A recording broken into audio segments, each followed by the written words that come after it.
cuando estaba al lado de una persona desconocida, como en ese momento era la vizcondesa de Franquetot, padecía porque la conciencia que ella tenía de su parentesco con los Guermantes no pudiera manifestarse externamente en caracteres visibles, como esos que en los mosaicos de las iglesias bizantinas están colocados unos junto a otros y representan en una columna vertical junto a un santo personaje las palabras cuya pronunciación se le atribuye. Estaba pensando que en los 6 años que llevaba de casada su joven prima, la princesa de los Lomes, no la había invitado ni había ido a verla una sola vez. Esa idea la llenaba de cólera y al mismo tiempo de orgullo porque, a fuerza de decir a la gente que se extrañaba por no verla en casa de la princesa de los Lomes, que no iba allí para no encontrarse con la princesa Matilde, cosa que su ultra legitimista familia no la habría perdonado nunca. Acabó por creerse que ese era en efecto el motivo que le impedía ir a casa de su prima. Sin embargo, recordaba, pero de un modo confuso, haber preguntado más de una vez a la princesa de los Lomes cómo podrían arreglarse para verse, pero ese recuerdo humillante la neutralizaba y con mucho murmurando, a mí no me toca dar los primeros pasos porque tengo 20 años más que ella. Gracias a la virtud de estas palabras interiores echaba altivamente atrás los hombros, desplegándolos del busto, y como tenía la cabeza inclinada hacia un lado, casi horizontal, recordaba la cabeza añadida de un faisán orgulloso que se sirve a la mesa con todo su plumaje. Era por naturaleza pequeña, hombruna y regordeta, pero los desaires la habían dado tiesura, como esos árboles que, nacidos en la mala postura al borde de un precipicio, no tienen más remedio que crecer hacia atrás para guardar el equilibrio, y obligada, para consolarse así de no ser tanto como los demás de Guermantes, a decirse siempre que si los trataba poco era por intransigencia de principios y por orgullo, aquella idea llegó a modelar su cuerpo, prestando una especie de majestuoso porte que, para las gentes de clase media, parecía un signo de su alta estirpe, y que, de cuando en cuando, encendía con fugitivo deseo el apagado mirar de los calaveras del casino. Si se hubiera sometido la conversación de la marquesa de Gallardón a esos análisis que, buscando la frecuencia mayor o menor con que se repite una palabra, nos llevan a descubrir la clave de un lenguaje cifrado, se habría visto que ninguna frase, ni siquiera la más usual, se daba tanto en sus labios como en casa de mis primos, los de Guermantes, en casa de mi tía, la de Guermantes, la salud de Eliezer de Guermantes, el baño de mi prima, la de Guermantes. Cuando le hablaban de un personaje famoso respondía que, aunque no le conocía personalmente, le había visto muchas veces en casa de su tía, la duquesa de Guermantes, pero con tono tan glacial y voz tan sorda que se veía muy claro que no le conocía personalmente, porque se lo impedían los principios arraigados y firmísimos que la empujaban los hombros hacia atrás, dando la semejanza con uno de esos aparatos que hay en los gimnasios para desarrollar el tórax. Y precisamente la princesa de los Lumes, que nadie creía que fuera a casa de la marquesa de Saint-Hubert, llegó en aquel momento, para mostrar que no intentaba hacer pesar la superioridad de su rango en una casa a la que iba por mera condescendencia. Entró encogiendo los hombros, aunque no había ninguna multitud apiñada que atravesar, ni nadie a quien dejar paso, y se quedó expresamente en un rincón, como si aquel fuera el sitio apropiado para ella, igual que un rey que hace cola en un teatro mientras que las autoridades no se enteran de su presencia, y limitando su mirada para que no pareciera que se hacía ver y que pedía el adecuado tratamiento, al dibujo de la alfombra o de su falda, se estuvo de pie en el sitio que más modesto le pareció, y a donde sabía que iría a sacarla con una exclamación de arrobo la marquesa de Saint-Hubert en cuanto la viera.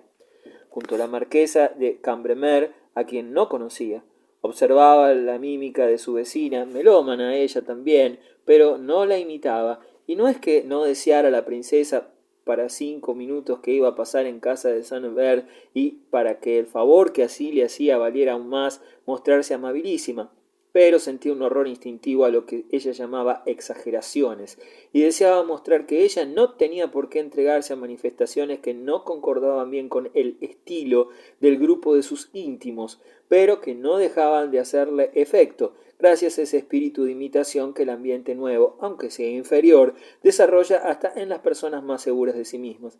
Empezó a preguntarse si no sería aquella gesticulación cosa requerida por lo que estaba estaban tocando, obra que no entraba en el marco de la música a que ella estaba acostumbrada, y si el abstenerse de aquellos balanceos no sería dar prueba de incomprensión de la obra y de desconsideración al ama de la casa. De modo que para expresar, por un corte de cuentas, sus contradictorios sentimientos, ya se limitaba a subirse los tirantes de su traje o a firmar en su rubio pelo las bolitas de coral o de esmalte rosa escarchadas de diamantes que realzaban la sencillez y gracia de su peinado, mientras examinaba con fría curiosidad a su fogosa vecina. Ya seguía la música por unos momentos con su abanico, pero fuera de compás para no abdicar su independencia. El pianista acabó con Liszt y empezó a tocar un preludio de Chopin, y la marquesa de Cambremer lanzó a la vizcondesa de Franquetot una cariñosa sonrisa de satisfacción, de competencia y de alusión al pasado. Allá, cuando joven, había aprendido a acariciar el largo cuello sinuoso y desmesurado de las frases chopinianas, libres, táctiles, flexibles, como que empiezan por buscarse su sitio por camino muy remoto y apartado del que tomaron al salir, muy lejos del punto donde esperábamos su contacto, pero que si se entregan a ese retozo de su fantasía es para volver más deliberadamente, con retorno más premeditado y preciso, como dando en un cristal que resume hasta arrancar gritos, a herirnos en el corazón. Como vivió de joven en el seno de una familia provinciana, con muy pocas relaciones, y no iba casi nunca a bailes, allá en la soledad de su mansión se embriagó moderando y precipitando las danzas de esas imaginarias parejas, desgranándolas como flores y abandonando por un momento el baile imaginario para oír cómo soplaba el viento a la orilla del lago, entre los pinos, mientras que se adelantaba hacia ella, distinto de cómo se figuran las mujeres a los amantes de este mundo, un mancebo esbelto, de voz cantarina, extraña y falsa, calzado los guantes blancos. Pero hoy la belleza de esa música pasada de moda parece muy ajada. Sin gozar ya de la estima de los inteligentes, perdió honor y gracia, y ni siquiera las personas de mal gusto disfrutan en ella más que placeres mediocres y callados. La marquesa de Cambremer echó hacia atrás una mirada furtiva. Sabía que su nuera, muy respetuosa con su nueva familia en todo menos en lo tocante a las cosas de la inteligencia, porque en este campo tenía ideas propias por haber aprendido hasta armonía y griego,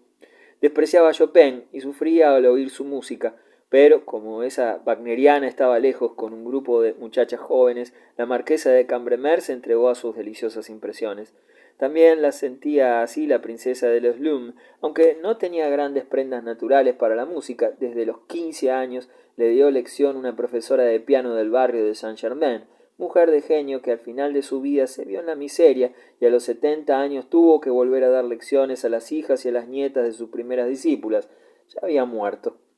Pero su método y su excelente sonido revivían a menudo en sus discípulas, aun en aquellas convertidas para siempre a la mediocridad, que abandonaron la música y nunca abrían un piano. Así que la princesa pudo mover su cabeza con pleno conocimiento de causa, y sabiendo apreciar exactamente el modo como tocaba el pianista, aquel preludio que ella se sabía de memoria. Murmuró, siempre será delicioso, y lo hizo frunciendo los labios románticamente, como una flor bonita, y armonizó con ello su mirada, que se cargó en aquel momento de vaguedad y sentimentalismo.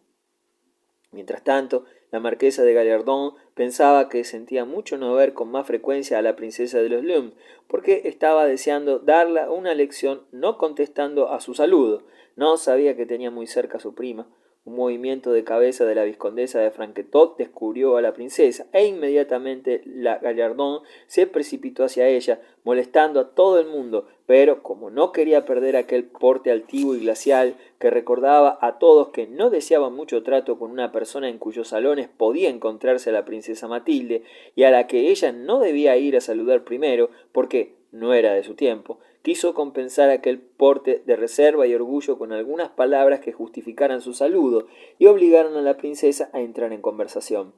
Así que en cuanto se vio cerca de su prima, con rostro seco y tendiendo la mano como una carta forzada, le dijo: «¿Qué tal está tu marido?», con el mismo tono de preocupación que si el príncipe estuviera gravemente enfermo. La princesa se echó a reír con una risa muy suya, que quería indicar a los demás que se estaba riendo de una persona y que al mismo tiempo la embellecía, concentrando los rasgos de su rostro en torno a su animada boca y a sus ojos brillantes. Le respondió: pero si está divinamente. Y todavía sigue riéndose. Sin embargo, la marquesa de Gallardón, enderezando el busto y con el rostro ya más frío, aunque todavía preocupado por el estado de salud del príncipe, dijo a su prima: Oriana, y aquí. La princesa miró asombrada y risueña a un invisible tercer personaje, al que tomaba por testigo de que nunca autorizó a la marquesa para que la llamara por su nombre de pila. Tengo mucho interés en que vayas mañana a casa a oír un quinteto con clarinete de Mozart. Me gustaría saber tu opinión. Y parecía no que estaba haciendo una invitación, sino que pedía un favor, que necesitaba el parecer de la princesa sobre el cuarteto de Mozart, como si fuera el plato original de una nueva cocinera y deseara saber lo que opinaba un entendido de sus méritos culinarios. Conozco el quinteto y te puedo decir ahora mismo lo que me parece. ¿Sabes? Mi marido no está muy bien del hígado. Se alegrará mucho de verte, replicó la Gallardón, que ahora imponía a la princesa la asistencia a su fiesta como un deber de caridad. A la princesa no le gustaba decir una persona que no quería ir a su casa, y todos los días escribía cartas lamentándose de no haber podido ir por una inopinada visita de su suegra, por una invitación de su cuñado, por la ópera o por haberse marchado al campo, a una reunión a la que nunca tuvo intención de asistir, y así daba mucha gente la alegría de suponer que estaba en muy buenas relaciones con ellos, que de buena gana habrían ido a su casa, a no ser por aquellos contratiempos principescos que tanto halagaba a sus amigos ver en competencia con su invitación. Además, como formaba parte de aquel ingenioso grupo de los Guermantes, donde sobrevivía algo de la gracia viva, sin lugares comunes ni sentimientos convencionales, que desciende de Mérimée y halla su última expresión en el teatro de Mellac y de Jalby, adaptaba esa gracia al trato social, la transponía hasta en su cortesía, que aspiraba a que fuese preciosa, positiva, muy cercana a la humilde verdad. Me exponía ampliamente una señora cuán grandes eran sus deseos de asistir a una reunión en su casa. La parecía más amable enumerarla unas cuantas menudencias de las que dependía que pudiera ir o no. Mira, te diré, contestó la marquesa de Gallardón, mañana tengo que ir a casa de una amiga que me tiene comprometida hace ya mucho tiempo. Si nos lleva al teatro no me será posible con toda mi mejor voluntad ir a tu casa, pero si no salimos, como sé que estaremos solos, podré marcharme antes. ¿Has visto a tu amigo Swann? No, no sabía que estuviera aquí esa alhaja de Swann. Voy a hacer porque me vea. Es raro que venga aquí, a casa de la vieja Saint-Hubert, dijo la marquesa. Ya sé que es hombre listo, añadió, queriendo dar a entender que era intrigante, pero de todos modos es extraño ver a un judío en casa de una mujer que tiene un hermano y un cuñado arzobispos.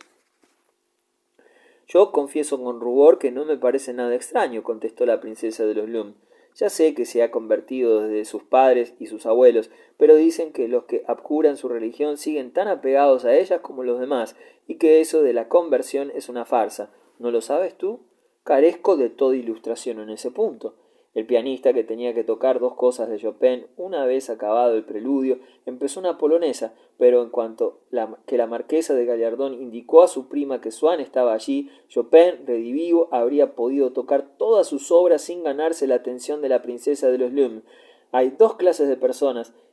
las gentes que no conocen y otras que solo tienen interés por los conocidos. La princesa de los Lum era de estas. La sucedía como a muchas damas del barrio de Saint-Germain que la presencia en un sitio donde ella estuviera de una persona de su grupo, a lo que por lo demás no tenía nada de particular que decir, acaparaba exclusivamente su atención a costa de todo el restante. Desde aquel instante, con la esperanza de que Swann la viera, la princesa, como una rata blanca cuando le acercan un terrón de azúcar y luego se le quitan, no hizo más que volver la cara con mil gestos de conveniencia, sin relación alguna con el sentimiento de la polonesa de Chopin hacia donde Swann estaba, y si éste mudaba de sitio desplazábase paralelamente la imantada sonrisa de la princesa.